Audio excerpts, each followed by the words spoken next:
Yun, pahakot pasakay. Meron tayong hakot ngayon dyan sa Kapalangan, o Bando, o sa Paumbong to Pulong Gubat, Giginto. At yan, medyo naligaw ako kung saan ako pinagdadaan ng ways, pero may mas madaan na daan dapat na alam ko rin sa Paumbong, kaso nga lang din na tayo ng ways sa ibang lugar. Napunta tayo sa ibang dimensyon, at saka ito, nandito na tayo sa halos Paumbong na yata yan. At saka ito nga, papunta kami sa kabila. Umikot ako dyan dahil sumobra ako. Dapat dito lang pala ako sa may kanto na yan. At medyo may baha-baha nga pala rito, na kala ko magtutuloy-tuloy dun sa bandang dulo, pero buti na lang hindi tuloy-tuloy yung baha ron. At ito nga, syempre ang kanilang lugar ay medyo baha at binabaha raw talaga yan. Buti nga mga hindi nagkasunod-sunod, hindi malalim-lalim yung lugar na pag lulusungan na naman natin na yan. Kapipintura ko lang ng truck, anak ng tokwa, nasubo na naman sa putikan. Kaya naman talaga naman ganun, no? At saka syempre usapan namin ni ma'am dyan, truck lang at saka driver, pero syempre nga pinutulungan na rin natin sila maging mapabilis, nagkakamada at saka nag-ano na nga rin tayo. Kaso nga lang, nung nagbaba na kami sa kabila, talagang yung kasama niya walang katulong, kaya tumulong na rin ako magbaba. Kaya medyo yung usapan namin ni ma'am hindi na naman nasunod, kasi nga ang talagang ganun pag driver, sobrang layo rin kasi from Paumbong, Kapitangan, Paumbong to Giginto, Pulong Gubat. Napaka-traffic pa at napakainit, at saka yung paisa nasa nakadagdag na init yung bintana ng truck natin, kasi pinabago natin yung pintuan ng truck natin. Ang nangyari, hindi pa siya bumababa yung ano tawag doon, yung pinakabintana niya, hindi pa naayos yung mechanism. Dapat ngayon tayo, kaso may tawag doon, meron tayong hakot. At saka yan, meron tayong dalawang client ngayon mamaya sa Pulilan.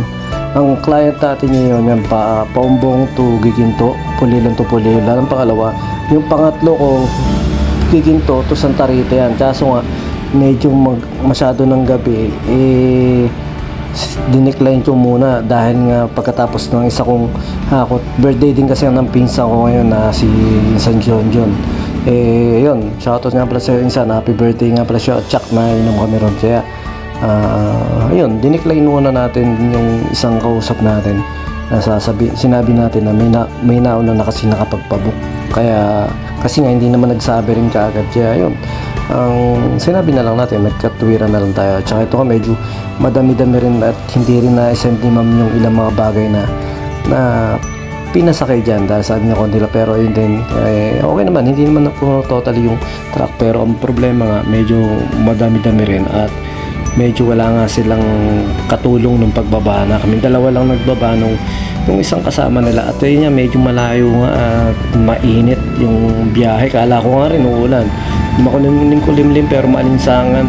At ito, may mga baha-baha pa nga sa ilang part ng Bando, pero ganun talaga, part yan ng pagbibigay natin ng service sa nila. At ito, papalakpas na kami ng Malolos. Nasa Malolos kami, napakadaming stoplight dyan. At ito, pag Giginto na, sa Giginto naman, napakadaming traffic din dyan sa may poblasyon, yung malapit sa Ilang-Ilang, tapos sa Cruz. Yan ang mga lugar na naging traffic namin. At saka ito, kaya talaga matatapos yung ginagawa mga daan dyan, hindi na nahinto yung lagi may ginagawa dyan sa Giginto. At saka ito yung mga part na traffic, talagang kainitan traffic. At saka ito, nakapasok na kami sa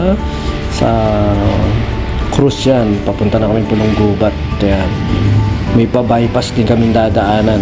At nakita ko maraming ano mga pinaggagawa ng mga parang hindi naman traffic enforcer pero parang mga basta maraming nakatayo-tayo dyan. At saka ito na nga, malapit na rin tayo sa pupuntahan nila, sir. Pero yun nga, medyo dapat pala ako dumaan na lang tayo sa Plaridel, mas mabilis ka ako dati, mas malapit. Pero siguro mas tama rin yung direction ni sir, kasi nga medyo traffic din. At ito, medyo pagkatapos natin syempre mag-hakot, dahil para matapos ko na rin tong video na ito, in-edit ko na ngayon para mamaya wala na ako nintindi, iinom na lang kami dun sa mga pinsan ko. At saka ito nga, meron pang alambre. Ang problema dyan pag wala kang katuwang o wala kang kasama, lahat kilos mo, intindi mo yung mga wire ganyan.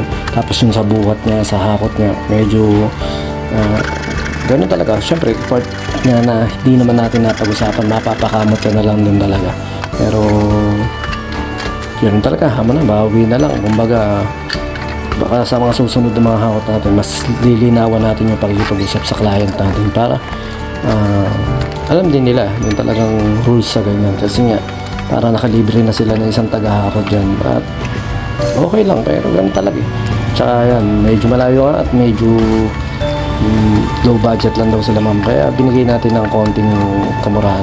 Konti lang naman yung gamit nila ma'am. Kaso nga lang, di ba medyo mabibigat kasi yung mga bulto-bulto yung mga bag na yan. Yan, lalo yung mga bag na yan, sobrang bibigat niyan. Kaya yung parang mali yung pagkakakamada ko, medyo mabigat dito sa kaliwa. Ayan.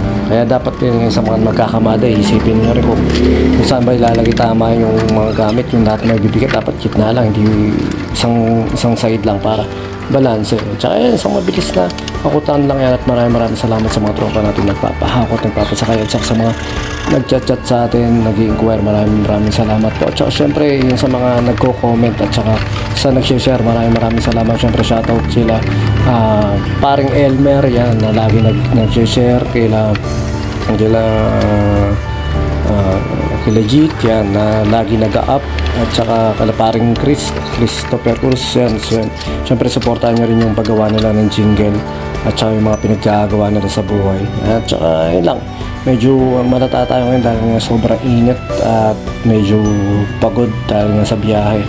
At yan yung mga gamit nilang pinahakot. Pero mayroong mga ilang gamit dyan, yung mga supa-supa, hindi na natin yan. At saka dito na ako dumaan sa bypass papuntang Plaridel, pero medyo parang wrong move dahil sobrang traffic din, sobrang init. Kaya sabi ko nga, bypass na sobrang init pa, sobrang traffic pa. Nagtokwa yun. Basta maraming salamat sa mga tropa natin dyan na nagpapahakot, pasakay at nagsishare, nagko-comment at nagla-like. Pa-subscribe na rin naman sa YouTube channel na ito, Pahakot Pasakay. Ayun, maraming salamat po.